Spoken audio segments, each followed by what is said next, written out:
欢迎来到恩典频道，我们今天要来做抹茶芋头酥。这是一个超级好吃又简单做的台湾甜点。首先我们来做麻糬馅，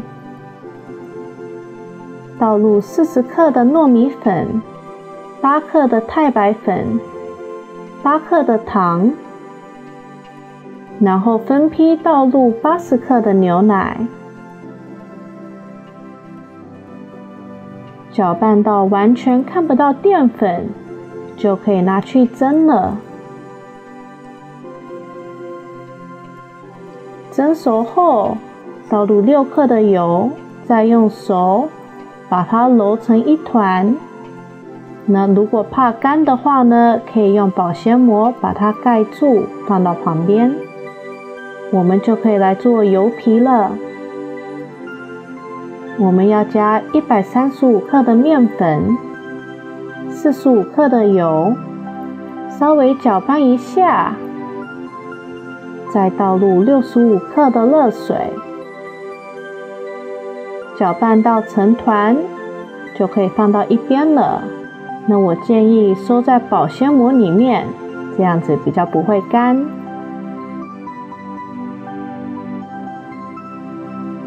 油皮做好了，就可以来做油酥。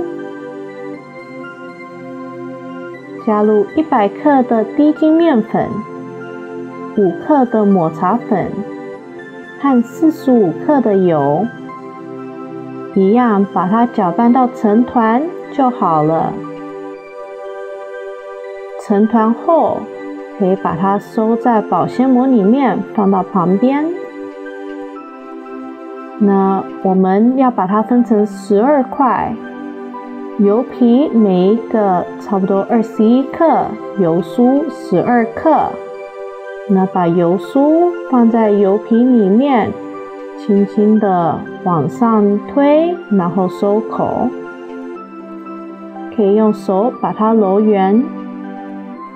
12个都包好的时候呢，就可以把它给滚成长长的一条。再往上卷，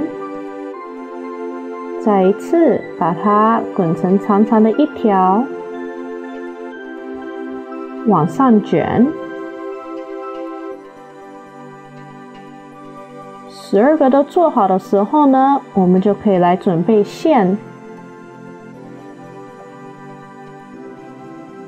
那芋头馅呢，每一个呢差不多25克。麻糬每一个差不多11克，把芋头变成一个小碗的形状，就可以把麻糬馅放在里面，轻轻的往上推，然后收口，再用手慢慢的把它变成一个圆圆的球。那我们现在可以来包我们的芋头酥了。把皮拿起来，往中间捏2下，再把它滚成差不多跟手掌心一样大。把刚刚包好的芋头馅放进去，轻轻的往上推，然后收口。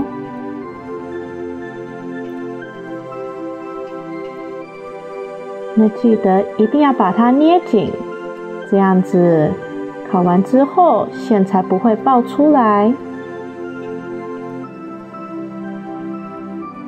再来，轻轻的用手把它整理一下，变得更圆。包好后，上面可以刷一层蜂蜜水。那我们就可以放进烤箱烤360度。烤25分钟。哇，可以闻到满满的芋头香气。切开后还可以看到里面好吃的麻糬。